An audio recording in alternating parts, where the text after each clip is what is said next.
Hey guys, I welcome you all to Bhadra IAS Academy.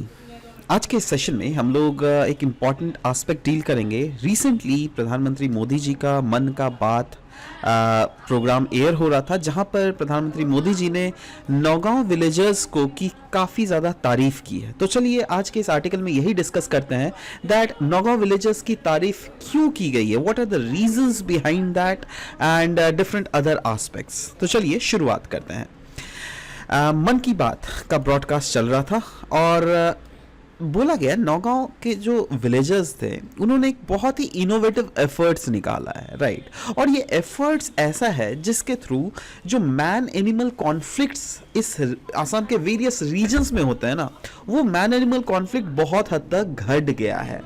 Now तो वहां के villagers ने क्या ऐसा काम किया भाई? देखो, उन्होंने एक टीम बनाया था जिसका नाम था हाथी बंधु, दैट इज जिसको हम लोग बोल सकते हैं फ्रेंड्स ऑफ एलिफेंट्स, राइट।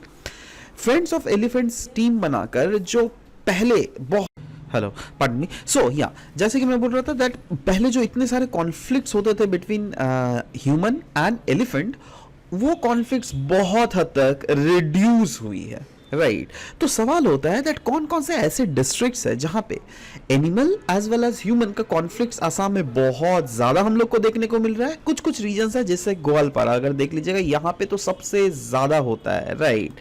वैसे ही आता है Kamrup, Nalbari, then comes Nagaon, Darrang, Sonitpur, Golaghat, Karbi Anglong. So these are the various regions जहां पे अगर देख लीजिएगा ह्यूमन एनिमल कॉन्फ्लिक्ट, जिसमें एलिफेंट है, एनिमल में कौन सा एनिमल, मेनली एलिफेंट कॉन्फ्लिक्ट, वो बहुत ही ज्यादा देखने को मिल रहा है। और सिर्फ यही डेटा नहीं, इसको हम लोग और भी ज्यादा भीतर में घुस के एनालाइज करते हैं वेरियस डेटास को। जैसे जो भी अभी तक हमारे पास डेटा अवेलेबल है, जैसे 2022 में ही अगर देख लीजिएगा एनिमल और एलिफेंट और ह्यूमन के कॉन्फ्लिक्ट में रफली एलिफेंट्स के भी डेथ्स हुए हैं और ह्यूमन के भी डेथ हुए हैं, जिसमें रफली 73 ह्यूमंस का डेथ हुआ था 2022 में, और एलिफेंट में भी 29 के आसपास एलिफेंट का डेथ हुआ था, जिसके कारण अल्टीमेटली कोई भी हमारे गवर्नमेंट को ही तो कंपनसेशन देना पड़ता है। तो गवर्नमेंट की रफली अराउंड 8.9 करोड़ का कंपनसेशन था, राइट। और मेन इश्यूज क्या क्या थे इस एलिफेंट और ह्यूमन के कॉन्फ्लिक्ट के पीछे? वो था एलिफेंट्स के हैबिटाट लॉस हो रहे हैं, राइट। एलिफेंट्स क्या होता है, बहुत समय जो इंसान के क्रॉपिंग फील्ड्स है उसमें घुस जाते हैं। अब आपके क्रॉप्स में अगर घुसेगा तो कोई भी फार्मर जो है वो तो एनिमल को भगाएगा ही ना। तो अगेन इन कॉन्फ्लिक्ट्स में भी ऐसा चीज हो जाता है। 2023 का डेटा जो अवेलेबल था वो था रफली 45 लोगों का डेथ हुआ था। एनिमल का उतना ज्यादा हमारे पास एग्जैक्टली डेटा नहीं है हमारे पास, बट मेनली यही चीज था। देखिए सब में रीजन कहीं ना कहीं देखोगे आप इंक्रोचमेंट देखोगे, राइट।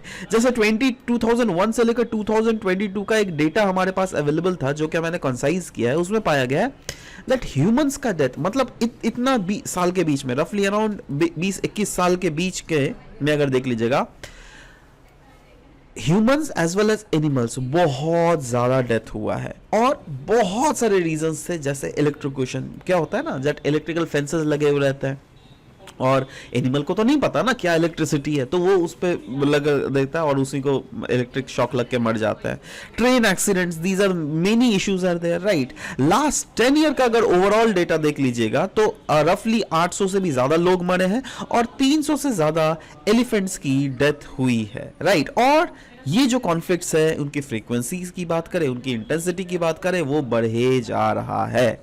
सिर्फ और सिर्फ असम में अगर डेटा देख लीजिएगा 2014 से लेकर 2022 तक का, तो रफली अराउंड 561 ऐसे कॉन्फ्लिक्ट्स हम लोग को देखने को मिले हैं। और बहुत सारे इस टाइप के कॉन्फ्लिक्ट्स जो है क्योंकि अलग अलग रीजंस के, जैसे इलेक्ट्रिक्यूशन के कारण, उसके बाद ट्रेन के एक्सीडेंट्स के कारण, हैबिटाट लॉस, क्रॉप्स, एलिफेंट्स क्या जाता है किसानों का क्रॉप खाने जाता है, किसानों उसको बम वम मार के भगाते हैं, तो उन लोग को भी तो गुस्सा आता है ना। देखो क्योंकि क्या है ना, अगर मोरल एंगल में देखो, एथिकल एंगल में देखो, आपका जितना हक है इस दुनिया में रहने का, उतना सिमिलर हक एक एलिफेंट का भी है।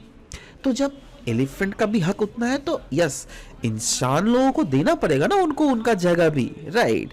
तो यही चीज बोला गया। और ये जो इनिशिएटिव है हाथी बंधु टीम, इनकी क्यों तारीफ कर रहे हैं मोदी जी, अब तो वो भी देख लेते हैं। क्योंकि देखो, इन्होंने एक सोल्यूशन निकाला है, और वो सोल्यूशन क्या है, ये ग्रासेस को ये लोग प्लांट कर रहे हैं, और इन ग्रासेस का नाम है नेपियर ग्रास ना। इस नेपियर ग्रास को प्लांट करने का फायदा क्या है? इसका फायदा ये है दैट पहले जो एलिफेंट एक एग्रीकल्चर लैंड में जाकर एग्रीकल्चर क्रॉप्स को खा लेता था, बट क्योंकि अभी एलिफेंट को एक अलग ऑप्शन मिल रहा है नेपियर ग्रासेस का, तो ये इन ग्रासेस को जाके खाएंगे। मतलब इनको तो अपना खाना मिल रहा है ना, तो इनको एग्रीकल्चर लैंड में आने की जरूरत ही क्या है? तो वही तो बोला जा रहा है ना, दैट इन एलिफेंट्स को जो है ऑल्टरनेटिव फूड सोर्स मिल रहा है, और इससे फायदा ये हो रहा है दैट यहाँ के जो विलेजर्स है और एलिफेंट्स है, ये आपस में को एग्जिस्टेंट मतलब एक साथ रह पा रहे हैं, राइट, जिससे कंजर्वेशन भी इनका हो रहा है, और कहीं ना कहीं एग्रीकल्चर कंसर्न्स भी ये हमले सॉल्व होता हुआ देखने को मिल रहा है। तो ये कौन से ग्रासेस है? याद रखिएगा, नेपियर ग्रास। इनफैक्ट आपको ये भी पता होना चाहिए दैट नेपियर ग्रास जो है रिसेंटली न्यूज में भी था, क्योंकि इससे पाया गया था दैट इसको हम लोग बायोफ्यूल्स भी इससे हम लोग बना सकते हैं, राइट। तो नेपियर ग्रासेस को भी कहां पर इन्होंने उगाया? रफली नौगांव एंड कार्बी आंगलोंग डिस्ट्रिक्ट के रफली around 30 hectares land and around 8800 bigha land, जो कि बैरन लैंड था। ध्यान दीजिएगा, बैरन लैंड मतलब एक ऐसा लैंड होता है which is absolutely unproductive for crops, but इस टाइप के ग्रासेस स्पीशीज हम आराम से उगा सकते हैं, राइट। और इस टाइप के ग्रासेस स्पीशीज अगर उगा रहे हैं तो we can make sure that elephants आके हमारे एग्रीकल्चर फील्ड को तबाह ना करे, वो इन्हीं ग्रासेस को खाए, क्योंकि ये ग्रासेस जो है उनका फीड मटीरियल है, right. So I hope that this was a overall analysis of what is going on in the regions of Nagaon, and why Prime Minister Modi have lauded the villages of Nagaon, right? So this was all about the discussion, guys.